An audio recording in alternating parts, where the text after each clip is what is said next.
Hey guys, welcome back. Happy Friday to you. It's July 29th. What a week. SPY ripping. Sub up, like up, comment down. Happy money sticks around. Might have gotten a little glimpse into some August price action today. Got about 40 minutes to close.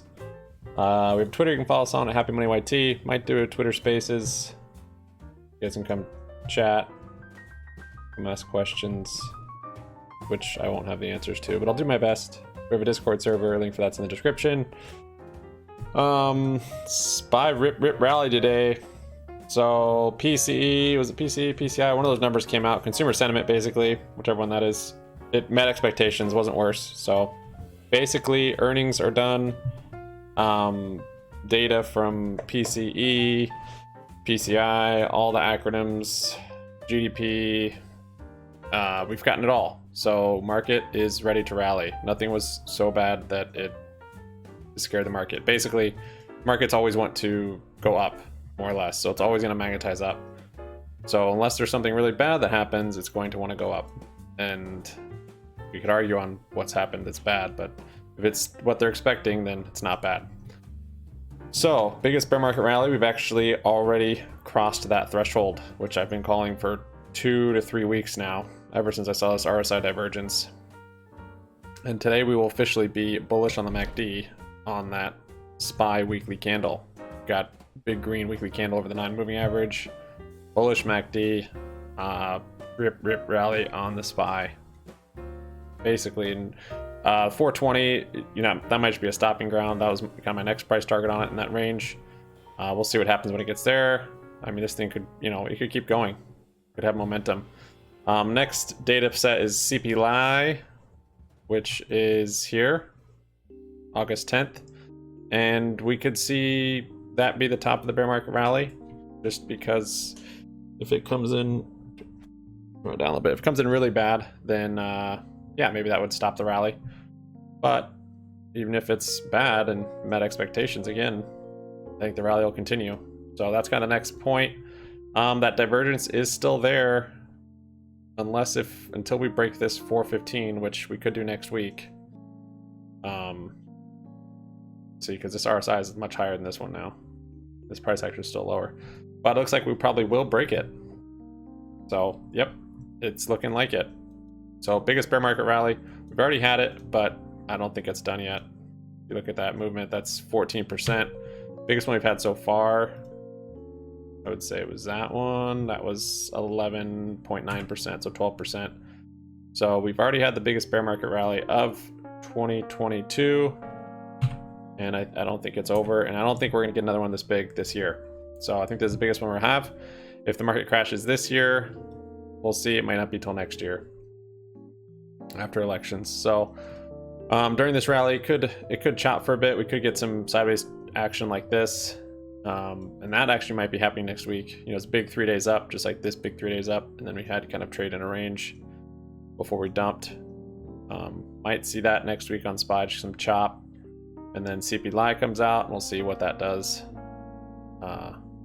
Yeah, but I didn't really capitalize on this move yet. I mean, I should just bought SPY shares, I guess. I tried to cherry pick stocks that I thought would rally with this bear market rally. I mean, Tesla was a good one. I did get some good exposure on that, made some good plays. Jeez, things up almost 5% today. But I cut out a little early on some of them. But this thing probably still has a lot of room to run. Price targets on here on Webull. What was it saying? They've get it like up 980. Some of them 950. So it's got some room to run if the SPY keeps going. My exposure though is for GME to the upside in a bear market rally, as we've seen. GameStop, it's done well, and they've just so happened to line up together. There's also some IPOs, some Chinese stocks going crazy, so money's starting to get kind of hot, and risk on is kind of showing up a little bit. We're calling out some of these. What was the gaming one? I can't remember. This one just IPO today, is up 171%.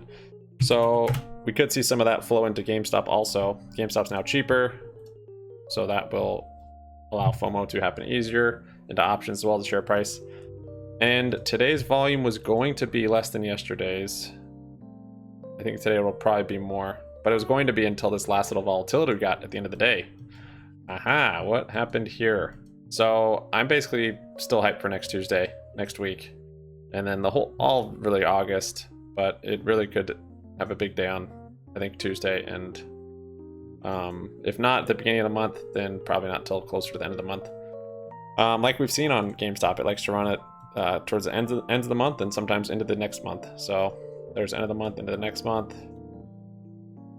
That was kind of the middle of the month little bump, but we had the first run at the beginning of the month. This was just after OPEX. This is the end of the month. This run started at the end of the month and then ran into the new month. And our price action, like I pointed out in the last video, it looks similar. This little area right here looks very similar to this area. Sorry, this area, just on a bigger time frame. So basically that would put us like right here before this rally.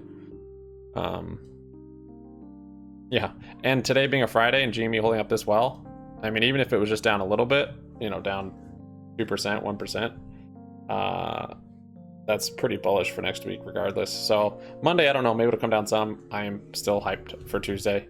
This rally right here, don't know what it was. Maybe trying to front run our August 2nd GME party. But yeah, I don't know. A lot of volume came in and just started ripping. I didn't have a whole lot of exposure. I was trying to wait till Monday at least to start scaling in. I saw this, I'm like, they're trying to get to it early, so I went crazy. Went crazy. But they stopped it and shorted back down. We'll see. But yeah, so on this account, my short puts, I closed them out. Went into shares as quickly as I could. And then on TD, Ameritrade, I did the same thing. Closed out my short puts and went into shares. Going so quick, I bought 1,500 shares of Gamer. Yep, I'm that guy, that's me. So if you type in GME on here, it defaults to GMER, which is that's just blatantly trying to not let me invest in GameStop. Why would GME be down here if I type in GME and I hit enter? See there, now it's working. Before I typed in GME, hit enter, I went to Gamer. So I bought a bunch of shares of Gamer. Then I sold them, then bought more of GameStop. So in here we've got 1,250, and then on Webull we've got 400, and then on Fidelity with margin shares, I picked up, let's see, something like this. Yeah, they're down. I literally jumped in on that wall is ripping, freaking out. 2,100 on there. So yeah, came in a little earlier than I expected, but that's okay. I needed more upside exposure, and the little difference between today and Tuesday shouldn't matter a whole lot. Didn't practice much patience though, as sometimes GME gets me, just because sometimes this run won't stop. On E-Trade, I basically jumped into a lot of calls. I got in early enough that I was able to get out of some of them soon enough that were up, just because I saw that it was dying off. So the ones I left here I'm down on now, but I'm hopeful for next week that these will be 1,000, 2,000 percenters. Fingers crossed. So 40 calls, 37 calls, and then 37 calls for the week after. And I still have a little capital. I've got about $2,000 left to maybe get some on Monday. Yeah, so I'm hyped. I think this is a nice little precursor to what we should be seeing hopefully next week. Big moves, and really on maybe through the whole month. RR rates kind of danced around. It bumped up to 32.9 for a second. Ran out of shares. No, just got really low. I was back to 32.3. And yeah, then Donro pointed out on Discord, I've been watching it a little bit, just how it's been trading with AMC. So shout out to Donro. This is basically AMC. So he's been noticing that they basically, AMC is the anchor, and today it looks like GME was the anchor, but I believe AMC is the hedge, so that's why I call it the anchor. But AMC front ran GME basically today, and GME ran up, and then once they matched, they were able to come back down. So last week or so, when GME's run up, it's been without AMC, so GME's slowed down or dropped down to AMC, or AMC's come up basically like clockwork. So hopefully, I mean, we might not be able to untether from AMC this next month, but hopefully it does feel like a heavy burden to carry along Adam Aaron and the apes, but I suppose if that's the duty that we've been called for, then we will take it with pride and devotion. What else did I do today? Oh, bought shorts or puts on LMT. They grounded one of their main aircrafts. Got spy puts. I got wrecked on them. Spy's strong today. It's probably gonna sell off, and I would have look, just stayed strong. So, expecting some chop and spy guys for the next week, and then maybe more rip rally after CP Lie, and then all my GME stuff. So pretty heavy into GameStop. I guess today I put in 100k to GME. Actually over 100k, because on this account, let's see, that was 71k, and then this one put in, I don't know. Why does it show me like that? Oh, I'll put in 53. Oh, 44. I already had some. That's over. Yeah. So we're heavy. And then of course the options we did, but that was only like $4,000 I put in options. Shorter dated, but so a little more risky. But next week, Monday, we'll see if I get the average down on some of those. Yeah, that's what I got for you guys. I'm probably spacing some stuff. I'm glad I didn't have my coffee when Jimmy was running. I would have spilled it all over the desk. I was fumbling around, freaking out. It pays to have patience, but hopefully this will pay off either way. Thanks for watching, guys. We'll see you on Discord. Follow us on Twitter. Might jump on Twitter Spaces tonight. Peace out.